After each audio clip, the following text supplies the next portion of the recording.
According to the lyrics of the Southern culture on the Skids song, we are all in search of truth, and some pointy boots, and maybe a few snack crackers.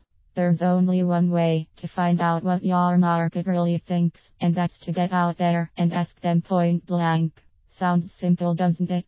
Put together a set of questions, gather your market together, work your way through the list in as scientific a manner as possible, rush home, analyze the responses you got, and then use all that intel to improve your product, boost your services, and send your business into the stratosphere. Simple. Except it's not. Of course it's not. The only way to find the truth is to ask. If it were just a simple case of asking the right questions, which it is, and analyzing them objectively, which it is, then there wouldn't be a problem. The fact is your market is scared to lie to you.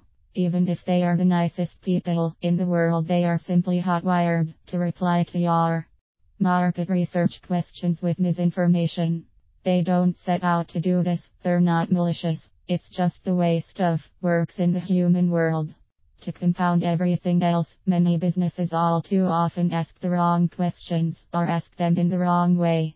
Some are so geared to selling their product that they fail to understand they are using a Q&A session to promote themselves rather than find out valuable intel that could help them provide a better service. Others just don't know how to dig deep enough and find the informational gold that will make a big difference. In short, questions are difficult.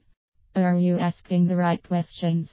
You may not be surprised to learn that many businesses will only ask the kind of questions that give them the results they are looking for. It's understandable if you have been selling a product for a while. All you really want is affirmation that you have a good thing going and your customers love what you offer. Unfortunately, that kind of approach doesn't give your business anything except a lesson in treading water. How you ask something is almost as important as what you ask. This is another easy trap to fall into. Businesses can load questions so that they push the individual being asked in a certain direction. What you really need to do is to give yourself as much chance of getting an in-depth, truthful answer as possible. It's not easy, but it can be done. Those answers will be of more benefit to your business than any number of skewed responses you've collected because you hadn't thought through your approach properly.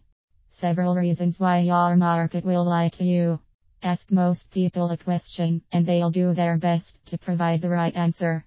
They want to please you, and people who like to please are more likely not to give the truth, the whole truth, and nothing but the truth. They are more likely to tell you exactly what you want to hear. Let's say you come across as passionate about your product or idea. If the person you are interviewing picks up on this, they are likely to catch your bug and try to complement your enthusiasm by providing more positive answers. Conversely, if you go into a Q&A with less enthusiasm than a raccoon in a dishwasher, then you will get exactly the responses that match your mood. People don't like to be embarrassed. Ask them a certain kind of question, and they're likely to answer how they think they should.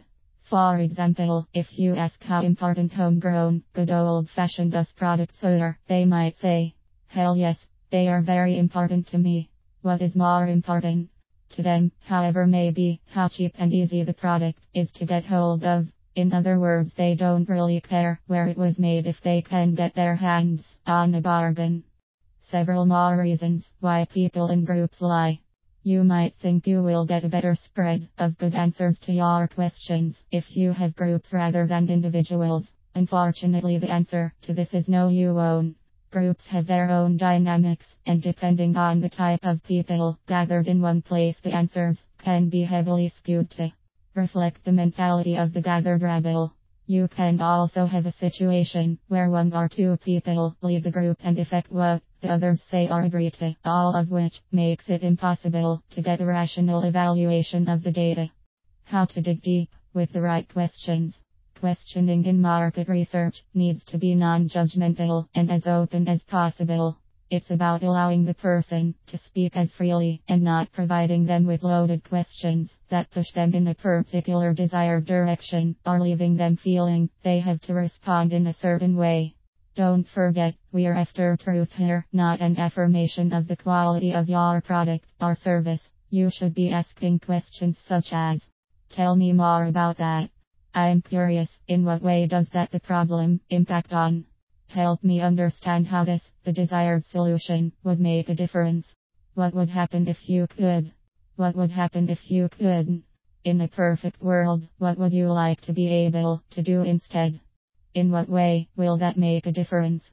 Conversational questioning is a difficult skill to master, but the great news is the more you do it, the more proficient you should become. And don't forget, words can mean a lot, but so can those nonverbal communication cues that can prompt you to dig deeper with a particular line of questioning. Get used to recognizing and understanding those cues, and you could add a good deal of power to your questioning and your final market. Research results. The art of being objective. Finally, it's not just your market that can mislead.